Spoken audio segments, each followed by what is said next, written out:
네, 2019년 2월 1일 큐티 예배 시작하도록 하겠습니다. 나귀를 타신 겸손의 왕, 마가복음 11장 1절에서 10절 말씀입니다. 그들이 예루살렘에 가까이 와서 감난산 벳바게와 베다니에 이르렀을 때에 예수께서 제자 중 둘을 보내시며 이르시되 너희는 맞은편 마을로 가라. 그리로 들어가면 곧 아직 아무도 타보지 않은 나귀 새끼가 매어 있는 것을 보리니 풀어 끌고 오라. 만일 누가 너희에게 왜 이렇게 하느냐 묻거든 주가 쓰시겠다 하라. 그리하면 즉시 이리로 보내리라 하시니 제자들이 가서 본즉 나귀 새끼가 문 앞에 거리에 매어 있는지라. 그것을 푸니 거기 서 있는 사람 중 어떤 이들이 이르되 나귀 새끼를 풀어 무엇 하려느냐 하매 제자들이 예수께서 이르신 대로 말하는데 이에 허락하는지라. 나귀 새끼를 예수께로 끌고 와서 자기들의 겉옷을 그 위에 얹어 놓음에 예수께서 타시니 많은 사람들은 자기들의 겉옷을 또 다른 이들은 들에서 벤 나뭇가지를 길에 펴며 앞에서 가고 뒤에서 따르는 자들이 소리 지르되 호산나 찬송하리로다. 주의 이름으로 오시는 이여 찬송하리로다. 오는 우리 조상 다윗의 나라여 가장 높은 곳에서 호산나 하더라. 아멘. 오늘의 말씀 요약입니다. 예수님이 예루살렘 근처에서 제자 둘을 보내시며 아무도 타보지 않은 나귀 새끼를 풀어 끌고 오라 하십니다. 제자들은 예수님 말씀대로 주가 쓰시겠다고 하며 나귀 새끼를 끌고 옵니다. 그 위에 제자들이 겉옷을 얹고 예수님이 타시자 무리가 나뭇가지를 길에 펴고 호산나라고 외치며 찬송합니다. 네, 본문 해설 읽도록 하겠습니다.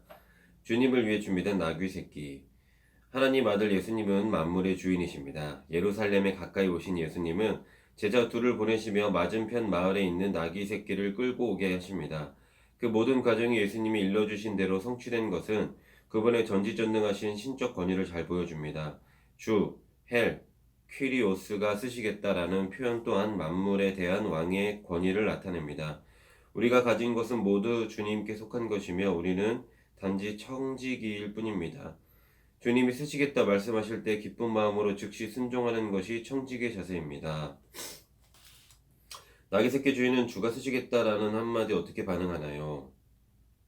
순종합니다. 주님이 내게 맡기신 것 중 지금 주님이 쓰고자 하시는 것은 무엇이 있을까요? 어떤 게 있을까? 말하는 능력? 제가 그나마 남들보다 말하는 능력이 뛰어나니까 그런 것이 아닐까요?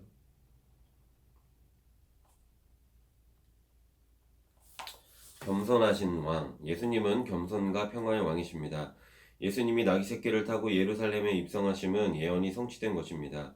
또한 나귀 위에 겉옷을 얹거나 겉옷 혹은 나뭇가지를 길 위에 펼쳐 놓는 행위는 왕의 즉위식과 관련됩니다.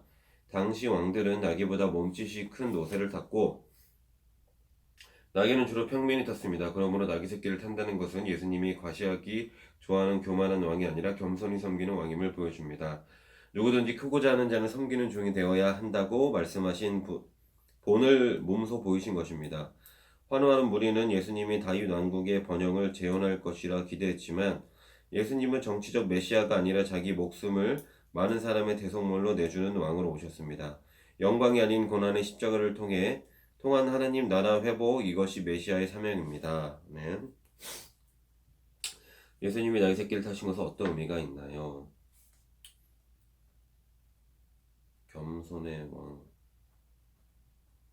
왕을 나타내심. 직장 혹은 가정에서 나는 어떻게 겸손과 섬김의 모습을 보일 수 있을까요? 항상 와이프를 사랑하고 이해하고 배려하는.